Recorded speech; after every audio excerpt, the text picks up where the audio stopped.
government as part of the share of revenue. This does not include county-owned source income. Further, since 2004, CDF has received about 500 billion channeled to our constituencies and mostly going to the development of education. Various legal provisions detail how these monies must be spent, a top on education and more infrastructure development. When I raise the issue of unfairness in the criteria used to admit children in our 106 national schools countrywide, I have received overwhelming information and support countrywide. I have received overwhelming information and support from Kenyans across. Since revenue is shared equitably, why would some regions in Kenya have national schools that exist by name? They just a shell by themselves. Why would a certain member of parliament or governor or a community invest in the education sector and others don't? The issues I raised, and I want to be very clear, is that all children in Kenya deserve equal treatment. National schools are very critical because they have very developed infrastructure and they attract the best among our children. The issue that I raised, and I would like to continue raising it, is that there must be fairness in the placement of children in national schools. I have not insisted, and I cannot, that children of a certain area must go to schools where those schools are domiciled. No. What I'm saying is, where the schools are domiciled, children from that area who qualify to go to those schools must be given an opportunity. I have examples. Parents have called me from Nyanza, near Gaos, Kamusinga High School, Mukumu Gaos, Machako School, Mulango Gaos in Kitui, St. Charles Wanga, Thika High School, where children from those areas who had applied to be considered to be admitted in those areas, in those schools, and attained the requisite marks were denied an opportunity. For example, there is a child from the Goto area who got 71 out of 72 marks. Alliance High School is just a few meters from Togoto. That child had asked to be placed in Alliance High School, and the cluster was right. That child was denied an opportunity. Yet some children from other areas with as low as 50 marks have been admitted to those institutions. That is what we are saying is unfair. It cannot be, you know. This placement must be based on merit for all the children of Kenya. And I am saying it's unfair to deny a child an opportunity to go to a school of his or her choice with very high marks and give that opportunity to another child with very low marks. That I'm saying is unfair, it's uncalled for. Let me also say this, because it's important. Let leaders from northern Kenya not lecture us about affirmative action. Devolution has been in place since 2013, and leaders from those regions deliberately have refused to develop institutions. Yet they want their children to enjoy the facilities of institutions that have been put by other leaders in other counties. Since 2013, Wajir County has received 99.6 billion Kenya shillings. Marsabit County has received 76.83 billion. Garissa County has received 81.7 billion shillings. Mandera County has received 119 Kenya billion shillings. They have the opportunity to develop institutions of the highest standards possible in Kenya. Not just for the children of those areas, but for the children of Kenya.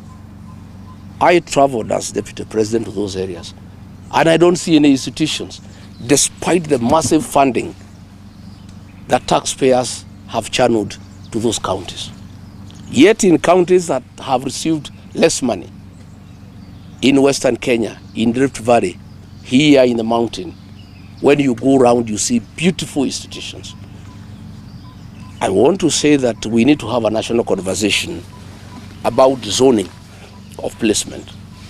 This was okay then because some areas were marginalized. But these areas have received massive funding from the Equalization Fund.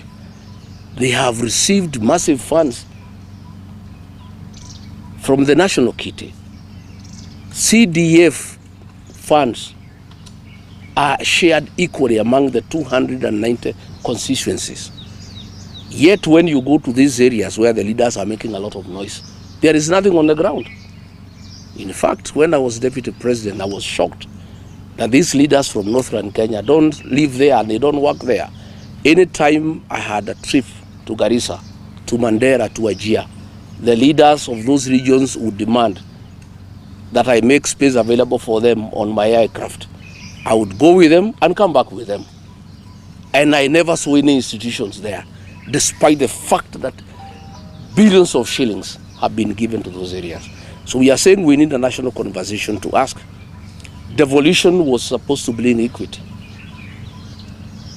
Equitable allocation of CDA funds was meant to bring equity. 13 years down the line, is there really any county that requires affirmative action anymore? We need to have that conversation. For how long are we going to have affirmative action? Because devolution was meant to address the inequality and the marginalization of certain regions. So in conclusion, I want to say that we are demanding that all children of Kenya be admitted to the best schools on merit.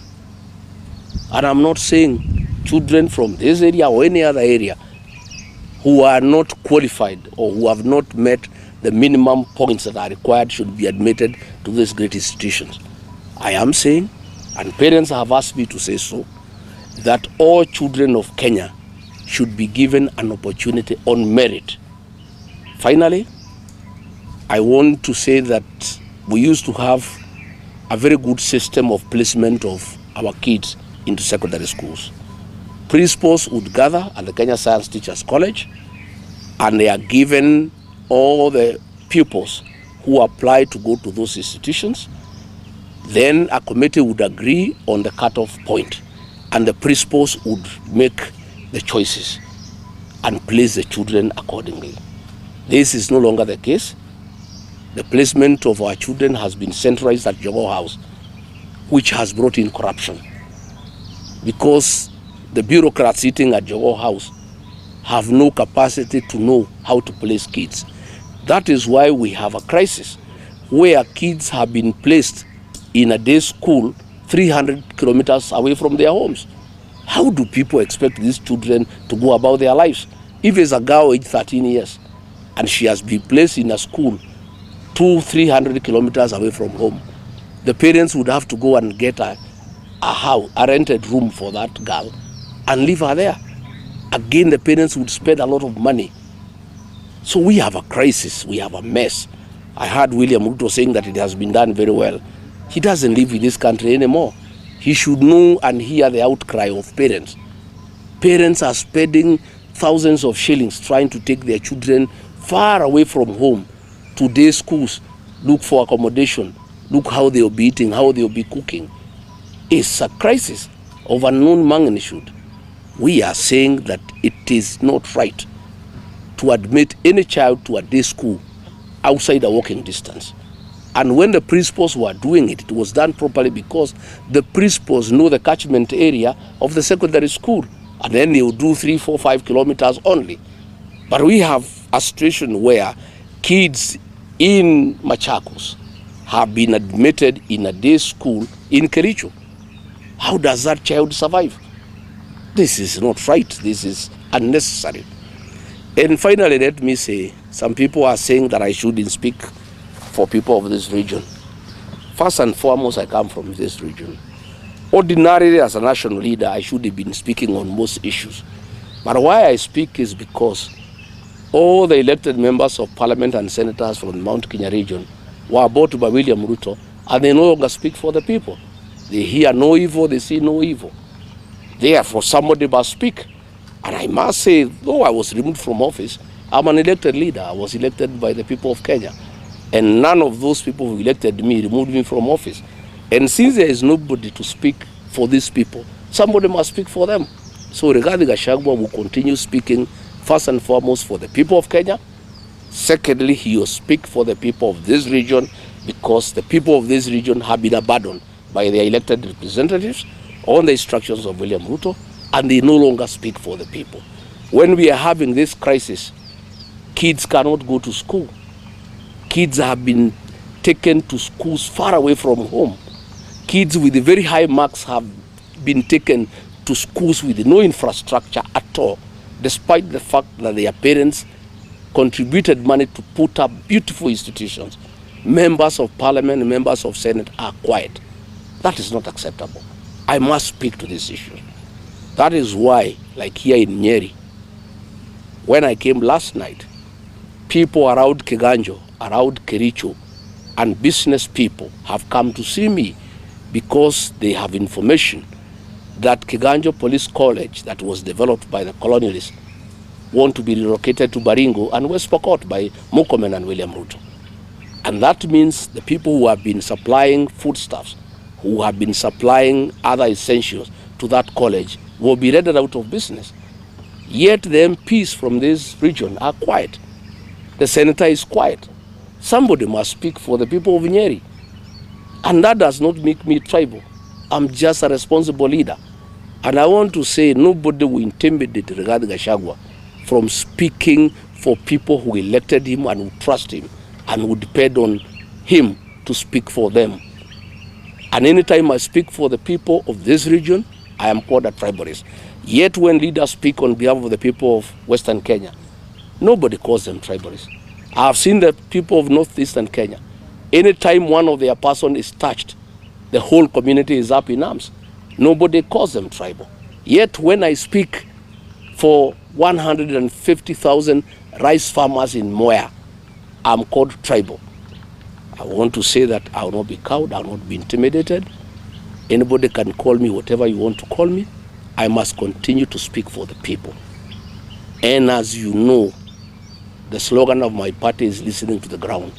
I only speak for the people because they tell me to speak for them. This placement of grade 10 kids is a serious crisis, not just in this area.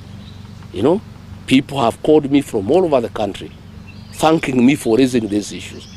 And I want to invite a national conversation around the issue of the quota system. Is it necessary anymore? After devolution for 13 years, after money has been allocated for equalization fund, after every constituency is given the same amount of money for CDF, do we still need the quota system? Is it not time that we said all national schools are available to all the children of Kenya on merit? We shouldn't have two standards, one for some areas and another standard for some other areas. Yet those areas that are being given low standards have received billions of Kenya shillings to upgrade institutions. So I want to tell the leaders from Northeastern Kenya, please leave East Lee and South Sea and go to Northern Kenya and develop institutions. You have serious money. All this money, what are you doing with this money? I've been to Garissa, I've been to Wajir, I've been to Madera, I've been to Marsabit. I don't see schools. I don't see any institutions. Yet, from the books, you have received billions of Kenya shillings. If the people of Wajir, the county government, decided out of the 99 billion they have received, put aside only 9 billion, at 3 billion per school, they would put up 3 great institutions in Wajir of the highest standard possible. Yet they have received 99 billion, there is nothing to show for it. So let the leaders from that area not cry about being profiled. They are not working. They have not spent their resources prudently. They should use the money that have been allocated to them to put up institutions like the rest of the country. And they should not intimidate the rest of us when we say that those institutions developed by our ancestors, by communities, should also benefit the children from those communities alongside other children from the people of Kenya. Thank you very much.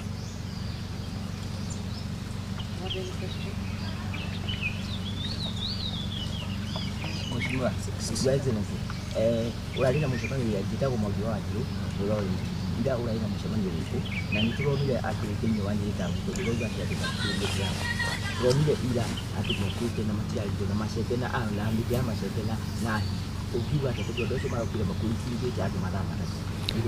Well, you know ushonoka na kuigua uru ati atongoria itu ara twathurire marahuthirwo ni William Ruto